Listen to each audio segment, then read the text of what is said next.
pariwisata misalnya, atau Indonesia lah, kita bicara Bali misalnya. Ada beberapa key success factor yang harus ada. Nanti bicaranya tentang renaksi itu di bawah, Pak. Jadi kita pegang key success faktornya, kemudian kita bicara tentang program kegiatan, tentunya ini berdasarkan key success faktornya. Misalnya kita bicara tentang keamanan. Kita nggak mungkin misalnya menarik wisatawan misalnya, ketika di daerah wisatanya itu masih tidak aman, banyak pencurian misalnya. Mungkin Bapak Ibu yang pernah atau sering ke Eropa, kalau mampir ke duta besar Indonesia yang di Madrid atau Spanyol pasti bilangin hati-hati. Di sini tuh banyak copet di tempat wisata. Ini kan masalah konteks keamanan, memastikan bahwa pariwisata akan naik dengan syarat keamanan wisatawan itu terjaga. Industri kecil misalnya, kita tahu karakteristik orang Indonesia misalnya ketika datang ke sebuah tempat wisata yang dicari adalah oleh-oleh atau souvenir. Maka kita pastikan bahwa industri kecil itu bisa memberikan kontribusi tentang produk-produk yang banyak diminati oleh wisatawan. Ya, kalau bicara Jogja pasti bicaranya bakpia. Dan bakpia sekarang itu menjadi satu tren. Hampir semua industri pariwisata itu ada bakpia. Dari Aceh sampai Papua pun ada barang atau makanan sejenis bakpia. Ini tentunya kita dorong UMKM yang ikut serta di dalam meningkatkan iklim usaha yang kondusif. Ya kalau bicaranya UMKM.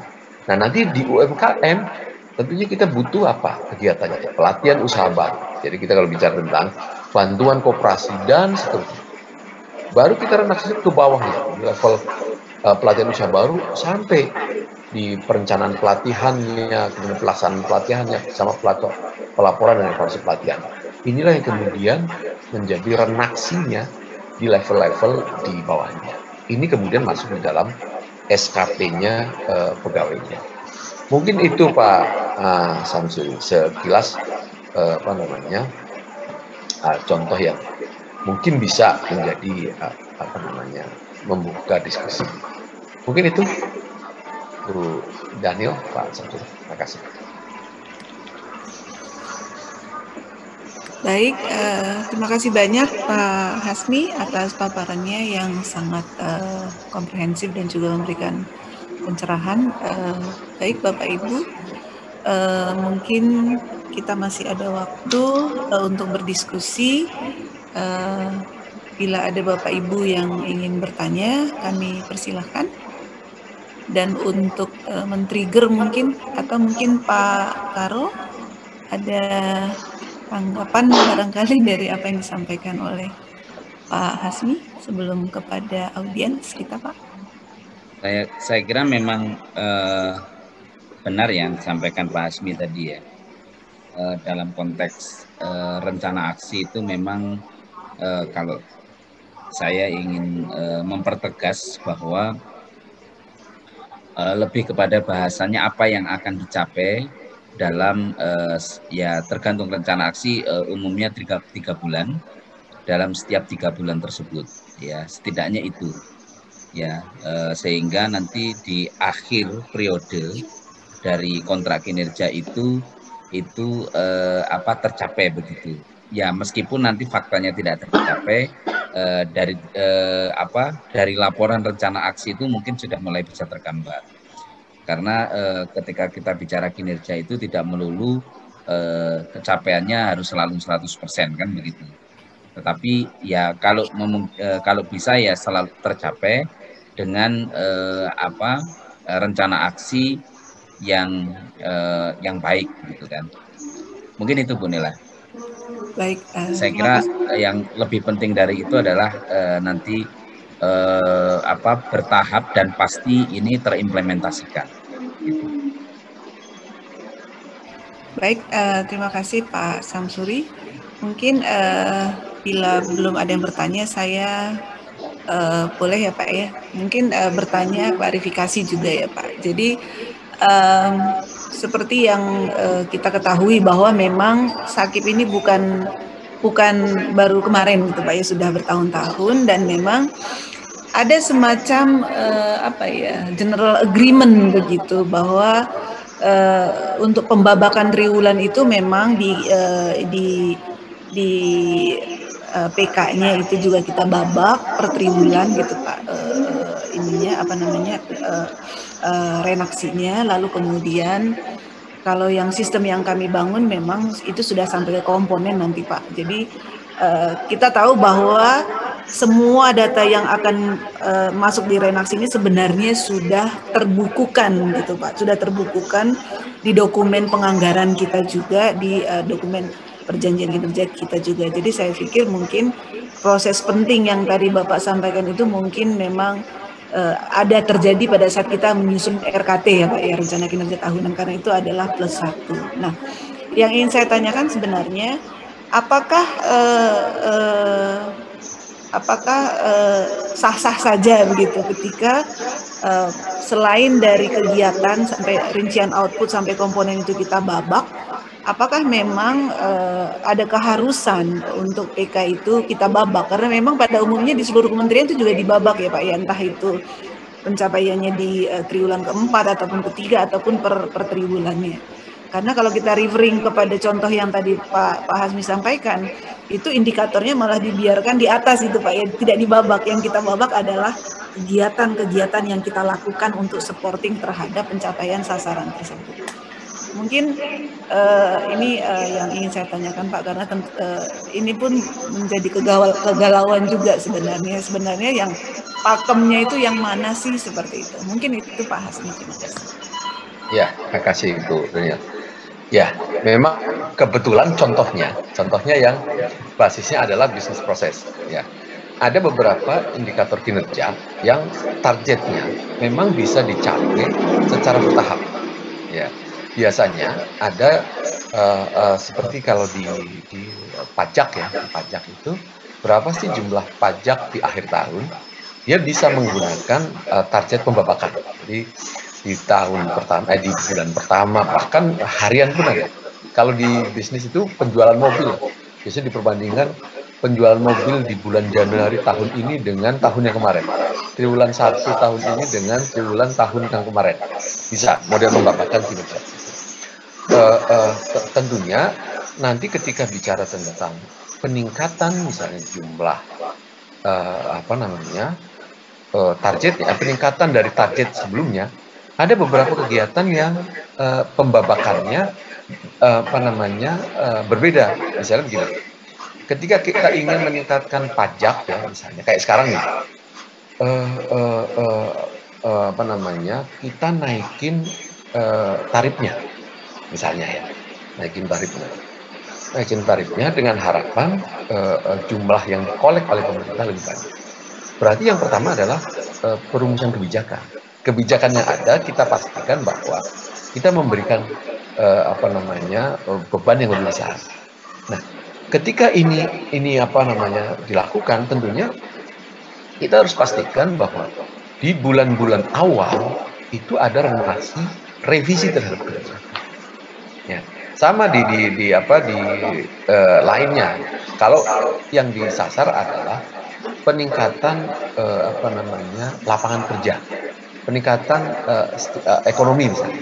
Malah kebalikannya, misalnya dari tadi pajaknya yang kita naikin, sekarang pajaknya putus, dipotong atau dibebasin. Misalnya yang sekarang ramai itu pajak mobil ya. Pajak mobil itu kita kurangkan atau kita hilangkan supaya orang mau beli mobil, dengan harapan industri mobil akan terjaga produksinya. Dengan produksinya terjaga, maka angkatan kerja akan terjaga. Nah, ini kan beda. Tapi kalau kita tarik ke target kinerjanya, boleh saja berapa penjualan mobil di bulan pertama, bulan kedua, pembabakannya boleh begitu. Tetapi ketika bicara tentang renaksi, pembabakannya adalah berdasarkan bisnis proses yang harus dilakukan. Itu yang harus apa? Kecuali misalnya tidak ada kegiatan yang sangat signifikan yang kita akan intervensi di dalam pencapaian target. Kalau kita lihat dari dokumen PK yang ada misalnya ya, teman-teman di Kemendikbud misalnya. Kita ingin memastikan bahwa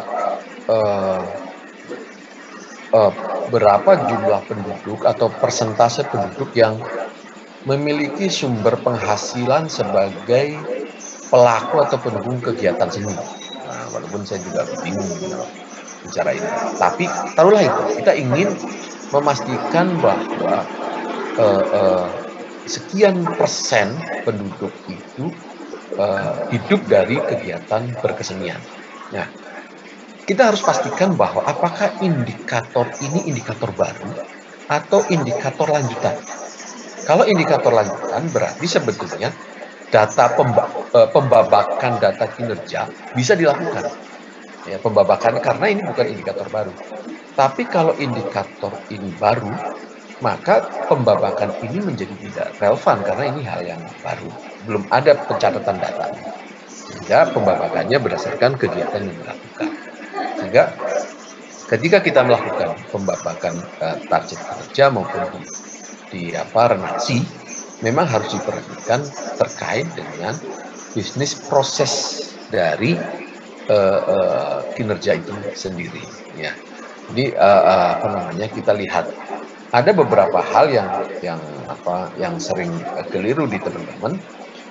Ketika kita punya rencana aksi, misalnya boleh saja rencana aksi di triwulan pertama kita ingin target misalnya 30%. Apa renaksinya?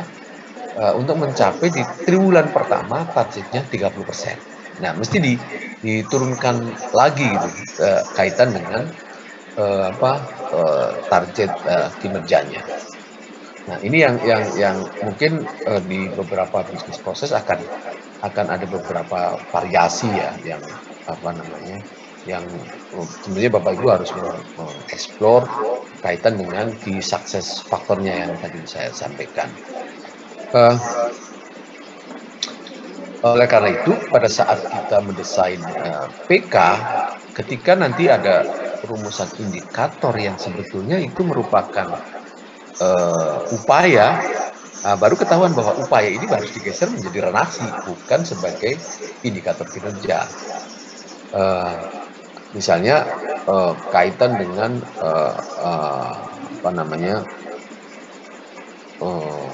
saya lihat di contohnya Bapak Ibu ya, saya mencoba misalnya jumlah satuan pendidikan yang berpartisipasi dalam program gerakan seniman masuk sekolah. Ya, ini kan kita bisa mendorong dia menjadi upaya untuk memastikan peran-peran itu. Jumlah desa yang mengalokasikan dana desa untuk kebudayaan tergantung ini mau ditaruh di sebagai kinerja atau sebagai upaya. Bisa jadi pada di level eselon 1-nya ini menjadi upaya, di level di bawahnya menjadi kinerja yang harus diwujudkan. Jadi renaksi itu adalah sebagai rujukan bagi level di bawahnya untuk mencapai kinerjanya. Jadi nanti SKP-nya eselon 1 isinya adalah renaksi, nanti SKP-nya eselon 2 dari penjagalan renaksi di eselon 1. Nah, makanya yang harus diperhatikan adalah keselarasan indikator itu udah tidak ada masalah. Kalau misalnya pendudukan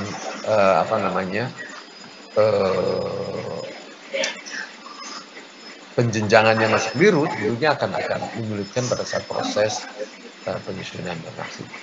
Mungkin itu Bu Daniel ya.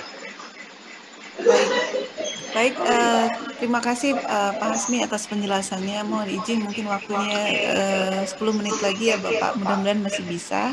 Ada pertanyaan Pak dari Bapak Ibu dari unit. Ada satu pertanyaan.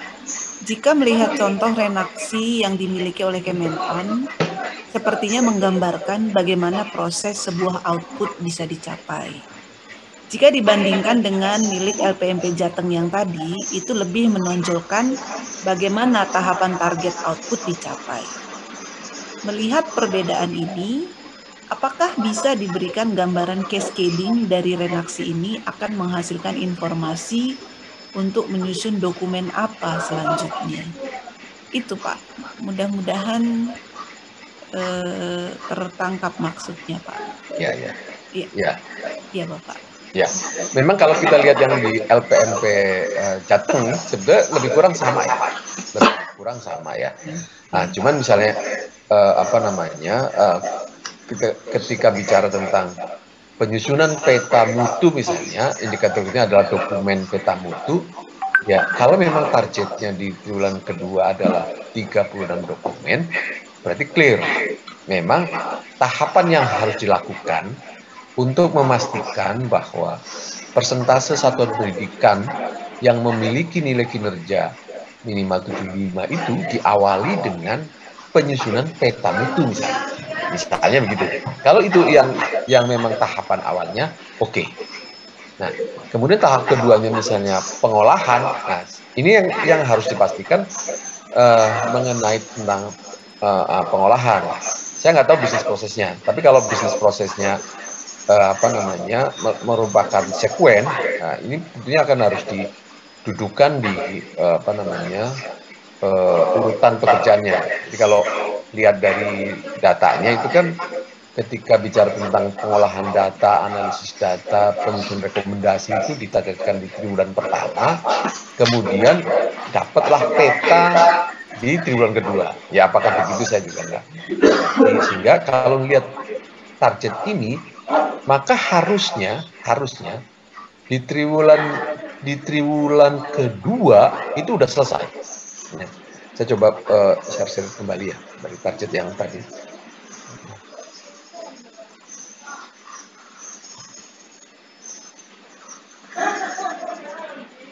Sudah muncul belum, Bu? Sudah, Pak. Sudah ya. Nah, kalau lihat dari ini, yang dipastikan ketika upayanya adalah 1, 2, 3, 4, 5, 6 dan selesai di triwulan 2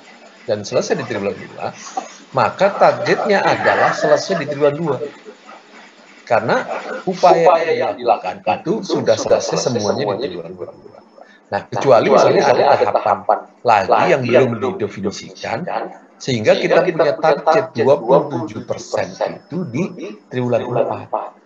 Ya, tentunya ada kegiatan-kegiatan lain yang akan kita lakukan untuk mencapai informasi kinerja tentang satuan pendidikan yang memiliki nilai kinerja minimal 75. Ini yang sebenarnya kalau dokumen ini lebih kurang sama dengan yang punyanya Menpan, cuma hanya masalah formatnya saja yang berbeda. Kalau kami kemudian triwulan 1 ke bawah, ini ke samping. Sebenarnya mana yang lebih enak saja untuk diikutin. Ini sebenarnya sama-sama saja. Nah, cuman yang harus dipastikan bahwa untuk mencapai indikator kinerja ini memang tahapan yang dilakukan adalah 1, 2, 3, 4, 5, 6 sehingga pada triwulan 4 datanya sudah seperti ini. Nah, kalau yang 1, 2, 3, 4, 5, 6 tentunya ini ada di dokumen yang ada di SMART, jadi RKKL. Ini yang memang harus dihasilkan di dalam range-nya 36 dokumen, 36 dokumen peta, 36 dokumen hasil pengolahan, 36 dokumen mutu analisis. Nah, ini yang harus dipastikan. Nah, tinggal mungkin kalau lihat data ini tinggal nambahin siapa yang bertanggung jawab. Bertanggung jawab itulah nanti akan memudahkan kita menjabarkan di level di bawahnya. Apakah itu kemudian strukturnya adalah S3-nya atau mungkin jabatan fungsional yang harus menghasilkan 36 dokumen ini. Apakah 36 dokumen itu dihasilkan oleh satu tim atau dihasilkan oleh beberapa tim. nanti dihitunglah beban kerjanya kaitan dengan penyusunan SKP. Mungkin itu Bu Dadira, saya menangkap itu. Baik, terima kasih Bapak. Mungkin satu lagi ya Pak dari Bapak Ibu dari unit. Mungkin kami bisa memberikan kesempatan kepada Bu Evi yang mewakili dari universitas ya. Tadi kita sudah membahas terkait dengan PMP Jawa Tengah untuk UPT. Mungkin bisa mendapatkan pertanyaan dari Bu Evi yang raise hand. Disilahkan Bu Evi. Dari UTM, Universitas Trunojoyo Madura. Bu Evi, bisa? Atau kalau Bu Evi tidak mendengarkan, mungkin dengan Bu Anis dari AKN Rejang Lebong. Disilahkan. Bisa di-unmute ininya, mic-nya. Bu Anis tidak ada.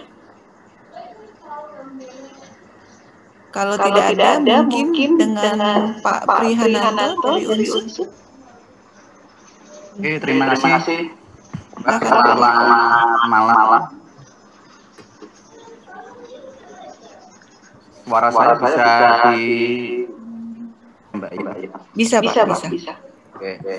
Terima kasih. Jadi tadi saya sudah mendengarkan terkait dengan renaksi yang saya tangkap itu renaksi adalah satu rencana yang tahapannya begitu jelas dalam rangka membuat suatu garansi atau jaminan agar target yang telah ditetapkan itu nanti bisa tercapai. Nah, hal yang mungkin perlu ditambahkan itu adalah yang pertama tentu terkait dengan toolnya, kemudian yang kedua terkait mekanismenya, karena di dalam fakta kalau kita berbicara lesson learn yang tahun kemarin itu biasanya antara rencana yang direncanakan dengan realisasi bisa terjadi tidak sesuai dengan target yang telah ditetapkan karena adanya faktor eksternal di luar apa yang sudah direncanakan. Sebagai contoh saya ambil adalah misalnya karena ada sistem yang mungkin tidak berjalan. Sebagai contoh kemarin seperti katalog. Kemudian ada yang saat ini misalnya yang sistem ada perubahan mekanisme yang dulunya itu bisa menjadi lebih cepat dalam tol begitu ya, terutama yang di LU. Sekarang untuk Jaja ditarik kepada Kemendikbud. Nah, hal-hal seperti itu tentu nanti perlu dipikirkan SOP-nya terus kecepatan sehingga apa yang sudah kita targetkan yang kemudian dituangkan di dalam renaksi sebagai garansi untuk itu nanti bisa tercapai itu memang bisa dicapai karena tidak ada faktor di luar yang direncanakan itu bisa berjalan dengan baik. Nah, itu aja tambahan dari saya Mbak, dari kami Unsur terkait dengan nanti renaksi yang akan disusun khususnya dari faktor di luar apa yang sudah kita tetapkan. Terima kasih. Pernyataannya Pak ya, tidak ada pertanyaannya ya Pak. Saya ingin menggarisbawahi karena belajar dari lesson learn kemarin itu sebetulnya problem-problem kenapa itu tidak mengalami ketidakkonsistenan antara rencana dengan realisasi itu justru karena faktor di luar yang sudah direncanakan oleh beberapa perguruan tinggi, Mbak. Itu sebetulnya ingin kita garis bawahi. Kemudian yang kedua juga terkait dengan perjanjian kinerja dan penetapan kinerja kalau kita mengacu kepada dari Kemenpan itu mungkin untuk tahun yang akan datang bukan tahun sekarang itu barangkali ada baiknya kalau kita lesson kepada yang tahun dulu yaitu ada komunikasi. Jadi tidak sepihak di dalam penentuan kinerja karena apa? Karena kondisi di lapangan itu tentu berbeda-beda dan itu terkait dengan sumber daya nanti di dalam rangka pencapaiannya. Terima kasih Mbak, itu aja yang bisa kami sampaikan. Baik, terima kasih Pak Prihananto. Jadi memang untuk redaksi kita tahun ini akan kita susun melalui aplikasi Spasi Kita, dan seperti yang disampaikan oleh Pak Hasmi, Pak, itu akan kita gather dari dokumen yang sudah ada. Jadi dari DIPA, dari KKL itu akan menjadi bagian dari dokumen redaksi kita tahun ini, Pak. Jadi mungkin itu tambahan sedikit. Baik Bapak Ibu, mohon maaf ini lumayan banyak Pak Hasmi yang bertanya. Saya kurang tahu apakah Pak Hasmi masih ada waktu. Mungkin satu lagi Pak. Oke. Baik. Mungkin saya kurang tahu, mungkin ada yang spesifik sekali, harus spesifik sekali yang bisa ditanyakan kepada Pak Hasmi gitu. Kalau sesuatu yang kita bisa diskusikan di luar dari Pak Hasmi, mungkin itu kita bisa diskusikan sendiri. Tetapi dengan adanya Pak Hasmi yang hadir, saya pikir akan lebih sangat bermanfaat bila pertanyaan itu memang sesuatu yang bisa direspon oleh Pak Hasmi terkait dengan redaksi. Mungkin saya juga kurang tahu bagaimana memilihnya. Mungkin saya bisa kepada Pak dari BP PAUD Maluku, Pak Martin. Apakah pertanyaan Bapak itu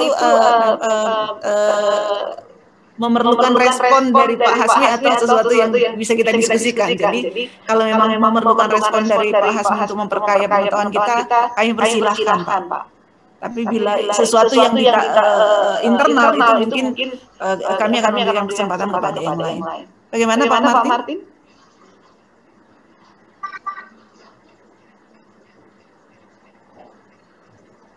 Kalau bagi saya Bu, proses Pak Hasmi ya, mohon maaf sebelumnya. Kalau menurut saya sih rencana aksi adalah bagian yang sangat esensi terkait dengan proses implementasi PKA yang sudah dibuat sehingga menjadi sebuah aksi nyata. Dan memang dalam proses penyusunannya terkadang memang kita berada pada versi yang memang berbeda, tapi wujudnya adalah pada intinya adalah verifikasi kinerja. Memang kita belum berada pada bentuk yang ideal, tapi apa yang disampaikan oleh Pak Hasmi paling tidak memberikan gambaran yang ideal untuk tahun 2021. Proses penyusunan rencana aksi barangkali kita bisa berada pada suatu proses yang memang mengarah kepada apa yang diharapkan, sehingga proses implementasi program sesuai dengan tugas dan fungsi kelembagaan itu bisa nyata dan dampaknya harus terasa. Ya kan Pak, yang dimaksudkan tadi Pak berkaitan dengan eksistensi kelembagaan PT kita di masing-masing daerah. Mungkin itu komentar saya Ibu Bella. Mohon maaf sebelumnya, terima kasih karena waktu telah diberikan kepada kami dari Maluku. Baik, terima kasih Pak. Mungkin satu lagi Pak ya, izin tadi Bu Evi sudah kita panggil, cuma tadi belum ada suaranya. Bu Evi, bila bisa Bu Evi, tadi Ibu sudah buka mic tapi sudah kedahuluan sama Pak dari Unsur tadi. Bu Evi, Pak bisa mendengar? Dari UM? Bu Evi Widianti?